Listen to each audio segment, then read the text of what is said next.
Ah, la blockchain. Un mot qu'on entend encore et encore et encore. Alors oui, la blockchain, c'est un grand intérêt dans l'univers de la crypto, des NFT et tout ça, mais il faut savoir que ça va également révolutionner le monde du sport. D'ailleurs, ça l'a déjà pas mal transformé et ça devrait arriver très très vite. Pourquoi je fais cette vidéo? Non seulement pour vous sensibiliser aux innovations dans l'univers du sport, mais aussi parce que ces changements peuvent vous concerner directement. Donc autant être au courant là-dessus, et pourquoi pas anticiper pour faire les meilleurs investissements possibles. Allez, la blockchain dans le monde du sport, on voit ça tout de suite.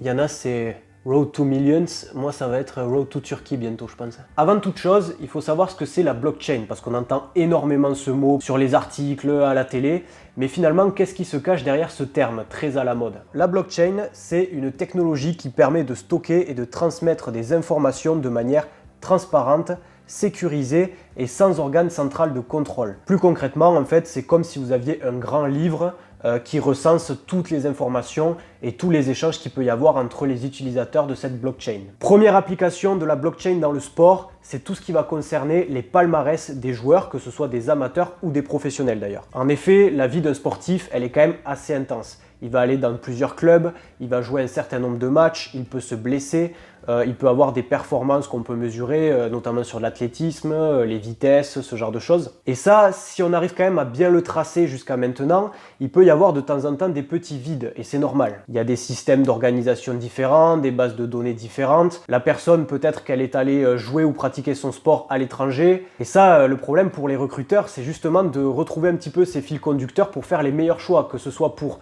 recruter des nouveaux joueurs dans des équipes, ou même si vous êtes investisseur ou une entreprise dans l'univers de la nutrition, du sport. On l'a vu par exemple avec Crypto.com qui sponsorisait de gros événements de NFL. En fait, pour vous, ce serait super intéressant d'avoir le CV du sportif afin de pouvoir faire votre choix et de pouvoir investir du mieux possible. Après, je vous avoue que cette transparence, elle a des limites. Est-ce que ça veut dire que l'information elle doit être ouverte à tout le monde? Il y a aussi peut-être des questions qui sont de l'ordre privé et ça va entraîner tout un cadre légal qui pour l'instant dans l'univers blockchain crypto n'est pas tout à fait en place. Mais ça, c'est des choses aussi qui, avec l'innovation, devraient se construire au fur et à mesure. Deuxième application de la blockchain, c'est que cette dernière va contribuer à rendre le monde du sport plus clean. Quand je parle de clean, je pense que vous m'avez compris, on va parler de tout ce qui est dopage et triche dans l'univers du sport. En fait, si on met en place un protocole qui fait que quand vous allez passer des examens médicaux dans le cadre de compétitions officielles, vous devez mettre ces examens médicaux sur la blockchain, faire telle et telle mesure,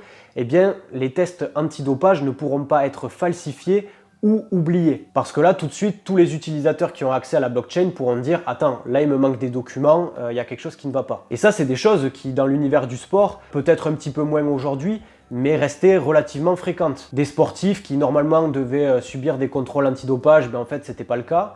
Ou alors, mince, on a oublié, ou on n'a pas les résultats, les documents, on ne sait pas où ils sont passés. Ce genre de petits problèmes. On continue un petit peu dans l'univers de la triche. Alors, c'est pas le dopage cette fois-ci, mais on va parler des contrefaçons sur les produits liés au sport. Alors, c'est quelque chose, surtout dans le monde amateur, ou même quand on est, par exemple, supporter d'un club de foot, on peut de temps en temps aller acheter des trucs sur Le Bon Coin ou même sur des boutiques qui nous semblent officielles et puis finalement on se retrouve avec un maillot de notre joueur préféré qui n'est pas du tout un maillot émis par le club en question et qui du coup n'a pas vraiment de valeur. En tout cas d'un point de vue collection, ça reste un maillot, on est d'accord. Et c'est là que les NFT ou Non-Fungible Tokens interviennent. Vous savez, ce sont ces petits actifs numériques qui sont uniques et qui ont un propriétaire qui est identifié grâce à cette fameuse blockchain. Du coup, on pourrait imaginer que des grandes marques de sport, comme Nike ou Adidas par exemple, pourraient vendre des articles et dès que vous l'achetez, vous recevez en même temps un NFT lié à cet article et qui correspond un petit peu comme un certificat d'authenticité si vous voulez. Et ça, si vous avez des personnes qui font de la contrefaçon ou qui vous vendent un truc sur Le Bon Coin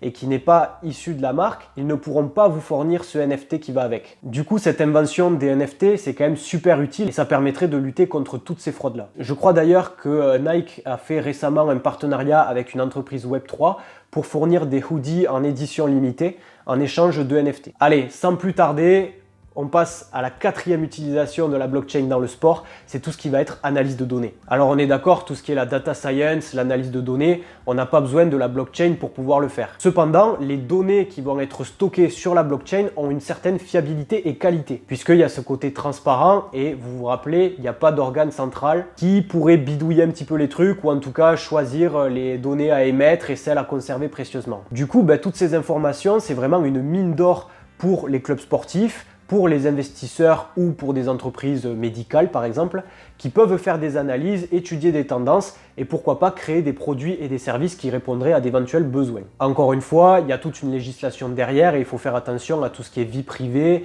et informations que vous souhaitez divulguer ou pas. Après, si vous n'êtes pas sportif professionnel, on peut quand même avoir des données de votre part et faire des analyses. Si vous avez des montres connectées, des ceintures qui mesurent votre rythme cardiaque ou même des applications sur votre smartphone, on peut analyser vos vitesses, l'utilisation moyenne de tel ou tel objet connecté, votre état de santé. Et ça, c'est des informations qui peuvent être utilisées par les entreprises, pourquoi pas pour créer de nouveaux services, mais aussi peut-être pour les exploiter avec des assurances, des choses comme ça. Enfin, dernier point et pas des moindres, parce que c'est un gros sujet sur cette chaîne YouTube, c'est le fait de supprimer les intermédiaires dans les jeux, que ce soit les paris sportifs ou les move to earn. En effet, dans l'univers du sport, n'importe qui peut essayer de se faire de l'argent, ou parfois en perdre. On peut parier sur le match de foot de ce soir. Ou alors on peut télécharger des applications comme WeWard ou Genopets ou des Move to Earn qui peuvent vous permettre de convertir votre activité physique directement en argent ou crypto-monnaie. Problème par exemple sur les plateformes de paris sportifs, c'est justement qu'il y a une plateforme centralisée qui récupère votre argent, qui prend aussi l'argent de tous les autres parieurs, qui attend les résultats des matchs et puis en fonction des paris effectués vont faire la redistribution. On peut aussi vous prendre des frais. Avec la blockchain, on peut imaginer des systèmes de paris sportifs totalement décentralisés. Pas besoin d'avoir un intermédiaire qui stocke votre argent et qui, pourquoi pas, s'il y a de mauvaises intentions derrière, pourrait geler les fonds ou partir avec la caisse. Là, vous avez deux personnes sur la blockchain qui mettent de l'argent pour parier par exemple sur un match.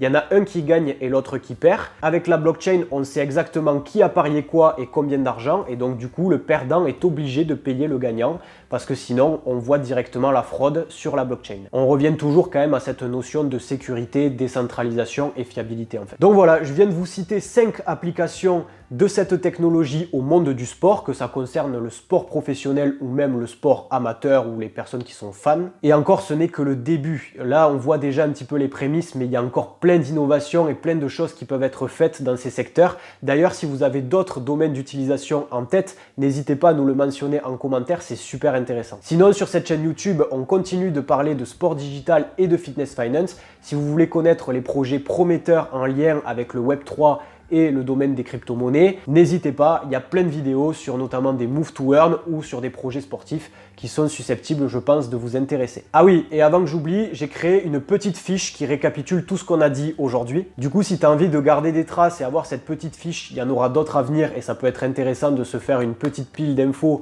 bien condensée. C'est très simple, je ne vais pas te demander de rejoindre des groupes Telegram ou de me donner 300 balles. Tu m'envoies un mail à l'adresse suivante. Tu me dis que tu es intéressé par la fiche résumée de cette vidéo et puis moi je te l'envoie directement au format PDF. C'est cadeau, c'est pour moi. N'hésite pas à liker la vidéo pour donner de la force et puis on se retrouve très bientôt pour de nouveaux contenus. Salut!